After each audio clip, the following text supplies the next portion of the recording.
Well, the dad, who was very surprised that his kid had been aggressive on the day that he was supposed to visit after he had been a perfect kid for like a year, and was very surprised, called me in to do an independent evaluation to see what was going on with his kid.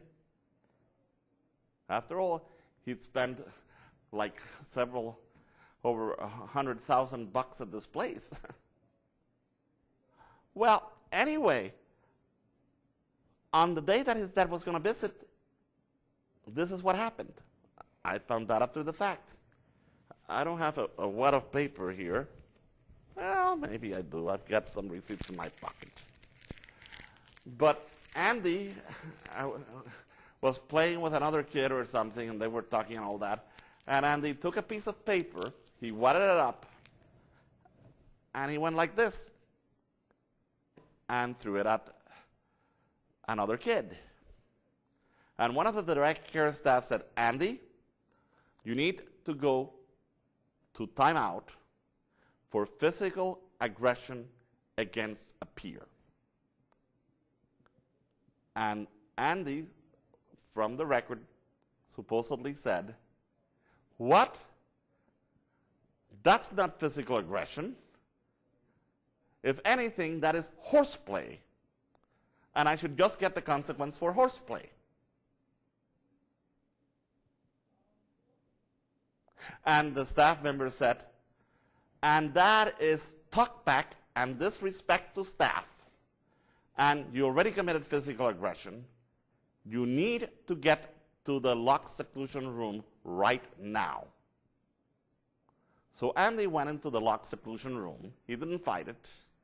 They locked him up in locked seclusion. They dropped him down to the lowest level, and they put him on room restriction for 24 hours and unit restriction for 72 hours with no visitors allowed because he had committed physical aggression against a peer.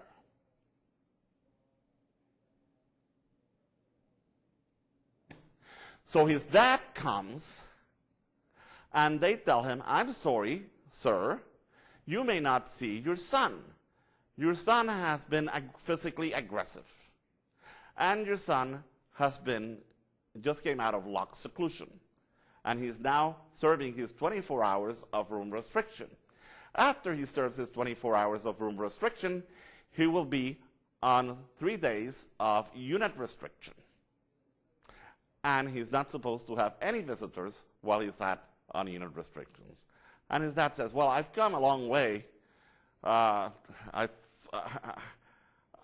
get here. The dad was in a different state. I've flown a long way to get here, and I'm only here for a 3-day weekend, and I haven't seen my son in 2 years, and I want to see my son. He says, well, I'm sorry, sir. That's the program here. You cannot see your son.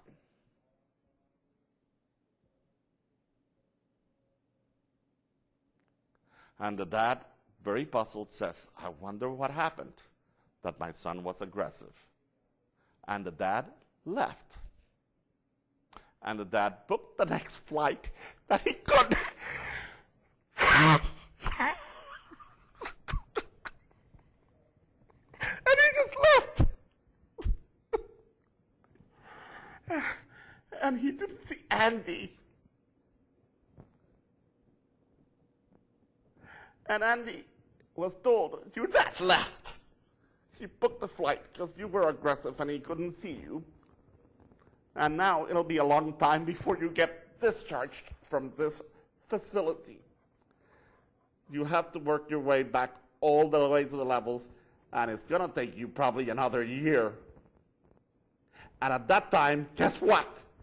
Andy went to the staff who put him in seclusion for throwing a wad of paper, and he punched him in the face, and they restrained him. They threw him to the ground. They restrained him, and then they put him in 4-point restraints for hours. They might as well have put him in a straitjacket. But if it was me that was Andy, I might have done the same thing. What a bunch of jerks those people were. But the reason that they did that was because I came back and I saw what happened, and I reviewed it later, and I read the definition for physical aggression against others. And that definition of physical aggression against others did say that physical aggression against others, and one of the things that it said, consisted of throwing objects at others. Objects at others. And the staff member said, isn't a wad of paper an object? That's what he said when I interviewed him. Isn't a wad of paper an object? Well, the person who wrote the response definition should have specified what kind of objects, and should have specified what objects. So a hard object, an object that can harm somebody, not a darn piece of paper. And you know, I read the definition of horseplay, and Andy was right. Andy was right. They had, as an example of horseplay, throwing like paper, like a rolled up piece of paper at another. But in the definition of physical aggression, they did not have it specified that it had to be a hard object.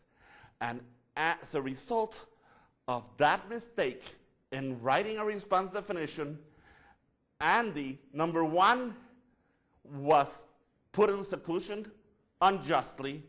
Number two, was put on room restriction unjustly and on unit restriction unjustly. But worse than that, he didn't get to see his dad that he loved, and he hadn't seen him in 2 years. And hey, that's not bad enough.